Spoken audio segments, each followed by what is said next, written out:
Hey guys, so obviously this is kind of in a different format at the moment. Well, mostly because I wanted it to be in a different format for those who have seen who are seeing this sort of talking about depression series and are not aware of sort of like the kind of backstory behind it. I was before writing it as a series of blog posts, so I'll put a link down in the description below. So I guess the reason I'm sort of just switching to sort of a vlog format is that one, because I haven't done vlogs in a while. Two is one of the things I find that's difficult with just talking about depression is sort of being comfortable with actually verbalizing some things that's been happening, and ultimately I want to be able to sort of work it up to a point where I can be comfortable talking about it with someone in person. And because before, when it comes to blog entries, it's sort of just like me and the computer, and it's and in my bedroom, so it's kind of like a safe spot, a safe zone. And I suppose it's not too different now, because it's just me recording on a webcam in my room, and it's still in my safe zone. But I think it's sort of like just overcoming one barrier at a time. One of the reasons that this update, I suppose I should call it a 5.5 month update. I think it's 5.5 months. Um, and it's mostly because I usually try to record these things when the house is empty. So I actually had planned to record this last week, but unfortunately, the one opportunity that I had was yeah, did unfortunately quashed by a, let's just say, a change of events. So so yeah, this is grabbing this opportunity now just to say something. So what's been happening is that in my last entry I mentioned that I've been skipping out on my GP appointment for quite a while, and what eventually happened was that it was getting really bad, such that well, I should probably describe how bad.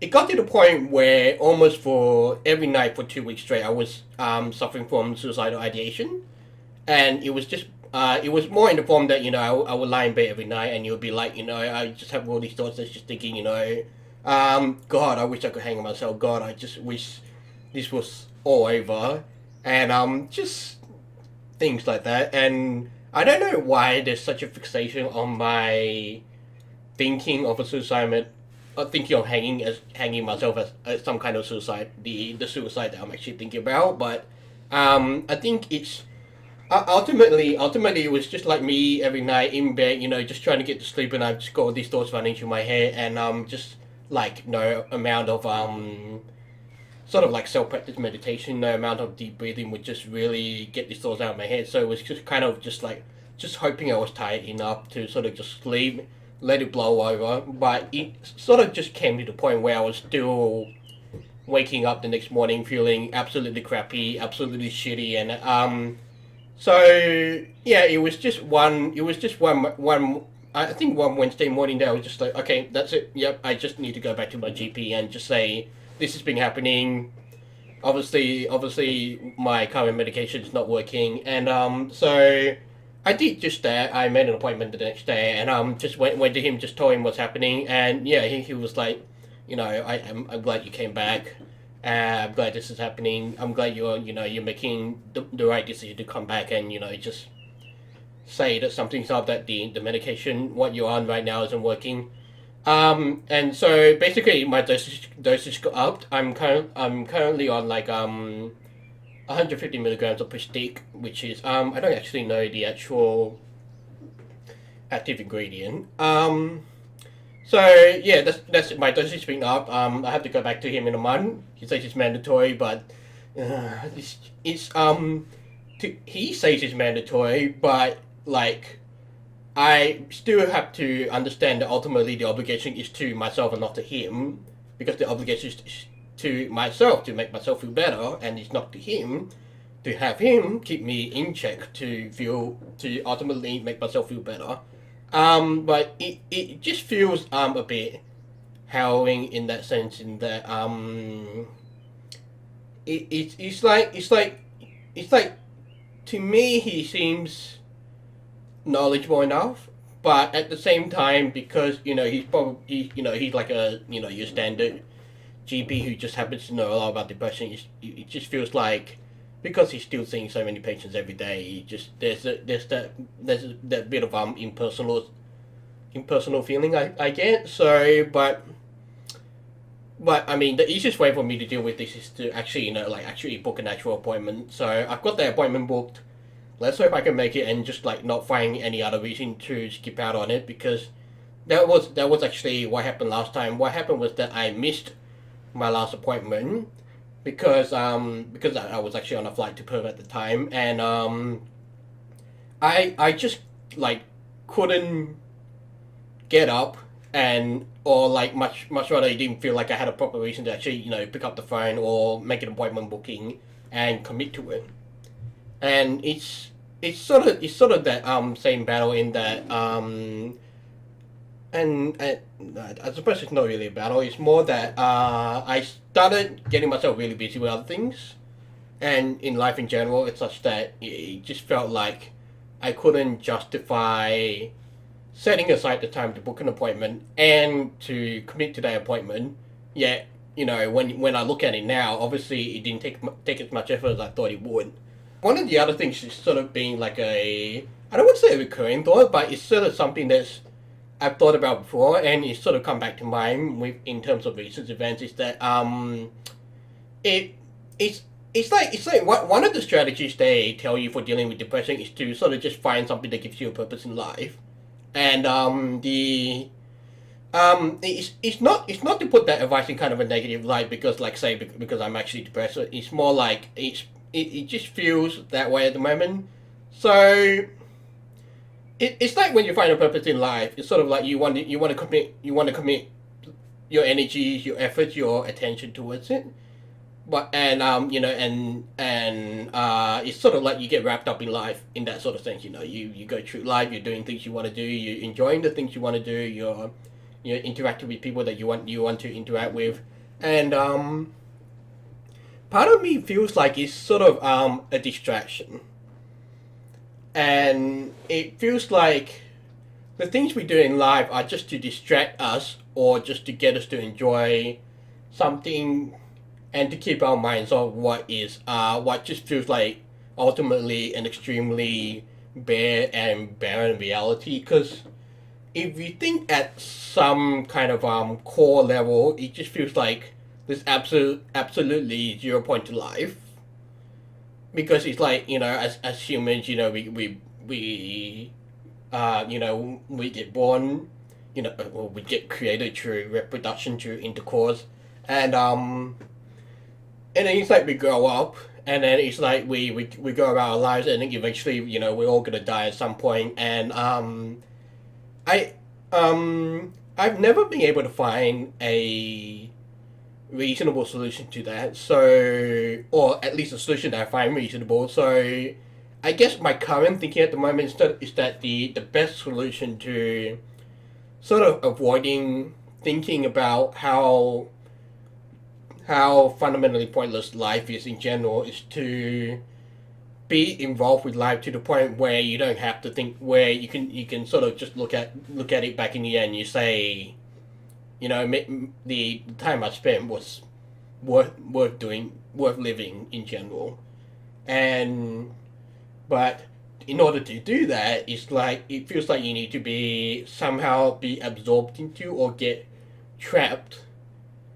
And maybe those are not the right words to use, because it's more looking at it from a negative standpoint. It's sort of like it feels like I need to be absorbed or trapped into sort of the what life is, to enjoy life in that regard, and to be out of that depressive state of mind. And the closest analogy I can think of is sort of like, if you've seen, I presume I'm gonna assume you've seen the movie The Matrix.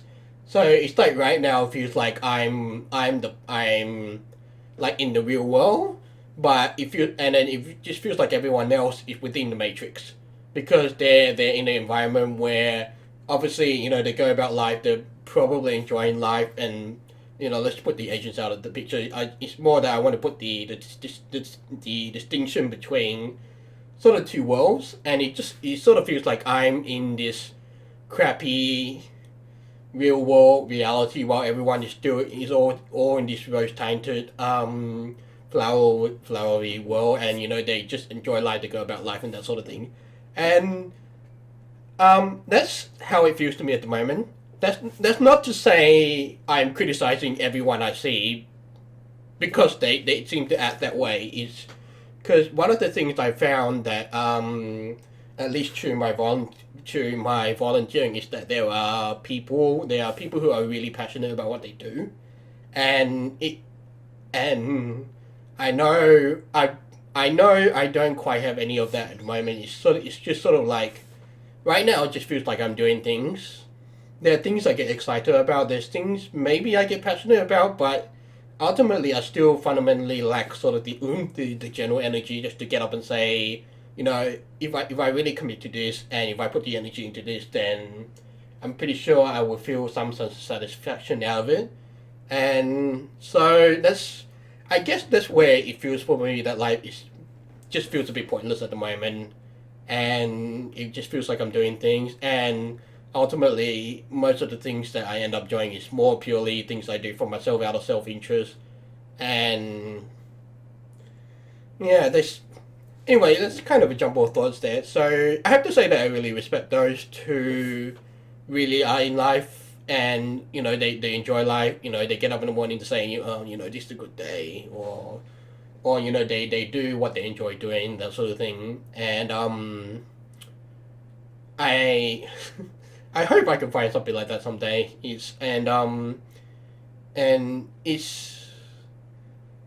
that I would still be able to sort of just have these moments and just be able to think and to say to myself, yes, life is still a bit pointless, but I found something that I can that will genuinely make me feel like my time spent here is worth it. It's not so much that what is it? It's like some people just say life is beautiful, life is on a very aesthetic, or like life is full of beauty, that sort of thing. I'm like that's something I'm not gonna be able to understand. But it's like if I can find something that makes me feel genuinely like my life was worth it, then I suppose that's why I see all these people. That's why I see all these people around me. They work, they're full of passion for what they do. They work hard at it, and sort of the energy shows in just in my interactions with them. And I'm just hoping to find something like that one day. Um, yeah, I guess that's just sort of my main thought that I just wanted to detail for this vlog in general, because like usually all my other blog posts I always just try to fix it, try to sort of discuss something that sort of just like relates in terms with or something that I've been thinking about with in terms of depression. So yeah, so I will hopefully record sort of just future vlogs like this in future, because I think it's a good way for me to sort of just try and talk about this rather than sort of just staying behind the screen, sort of just typing things through words, where it's obviously a bit more edited than me talking to a webcam, which is obviously a bit more raw, is a bit more I guess honest. And yeah, anyway, thank you for watching, and yeah, it's nice to sort of just get back into vlogging, just making videos. And as usual, I always appreciate that if you are watching these videos at least to the end. I appreciate that you do so. And yeah, I will see you on the next video.